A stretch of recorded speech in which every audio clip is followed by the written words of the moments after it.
Si un prédicateur fait l'erreur dans la aqida et on a tiré son attention dessus, après cela, il a commencé dans ses durous, il disait maintenant des choses qui sont contraires de l'erreur qu'il a fait. Il n'a pas écrit le taraju de l'erreur qu'il a fait dans la aqida. Il n'a pas enregistré aussi dans un audio clair. Est-ce que son action qui est là, le fait de clarifier maintenant la aqida sahiha aux gens, alors qu'il avait fait l'erreur dans la aqida hier, est-ce que son action qu'il est en train de faire maintenant, est-ce qu'on considère cela comme un taraju? J'ai posé la question au Cheikh Ali Ramli Hafizahullah au sujet de cette mas'ala. J'ai dit,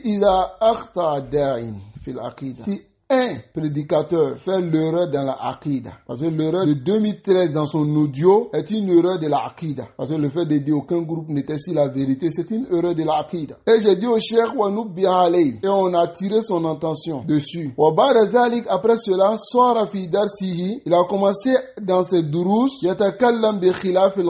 il disait maintenant des choses qui sont contraires de l'erreur qu'il a fait. Il clarifiait aux gens maintenant al-aqida as-sahiha, la croyance authentique. Parce qu'après cette erreur, Dr Aboubakr Diallo, il a commencé à appeler au tawhid, il a commencé à dire des choses qui sont correctes. Il n'a pas écrit le taraju de l'erreur qu'il a fait dans la aqida.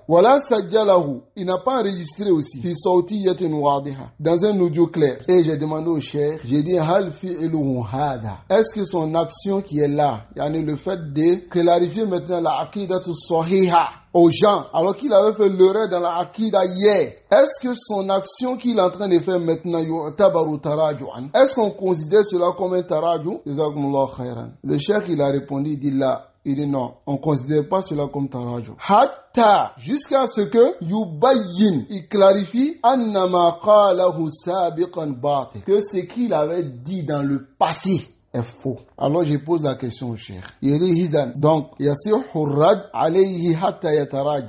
que c'est correct qu'on réplique sur lui jusqu'à ce qu'il revienne sur son erreur? Le cheikh me dit Ar-raddu al-batil, répliquer sur le faux, yasih. Il dit c'est correct. Mais la méthode doit être an yakuna fihi, qu'il y ait dedans talattuf, la douceur, hatta yu'anu ala taraju'i sahibi, pour que ça puisse aider la personne qui est dans l'erreur de revenir sur son erreur. C'est ce qui est ar-radd sahih. Et jusqu'à aujourd'hui, il n'est pas revenu sur ses erreurs. Il n'a pas fait la tauba, il n'a pas fait de taraju dans un audio. Parce que l'audio qu'il a envoyé, j'étais sur la aqida sahiha, depuis que je suis venu de l'Arabie Saoudite, ma aqida c'est la aqida des gens de la sunna. Ça c'est pas vrai. Parce qu'il a dit le contraire avant ça. Ça, nous on considère pas ça. Le contraire que tu as dit avant ça, tu dois revenir dessus. La bouddha li docteur. Il doit faire le taraju. Au lieu de chercher à expliquer salafia aux gens, l'erreur que tu as fait dans la salafia, faut sortir, tu vas te repentir. Et tu vas délaisser ton erreur. Alors tant que cette parole, les gens ont écouté, même si c'était dans une assise privée, tant que nous, on a entendu, tant que les gens ont entendu, tant que les gens ont pris cet égarement-là, docteur, sort. Clarifie, au lieu de chercher à montrer la salafia aux gens dans une explication qui sied à toi ta compréhension. Il n'y a personne qui ne fait pas d'erreur. Mais ce qui est grave, c'est de suivre le daï dans son erreur. C'est ce qui est grave. Et tous nos ulama nous interpellent sur ça.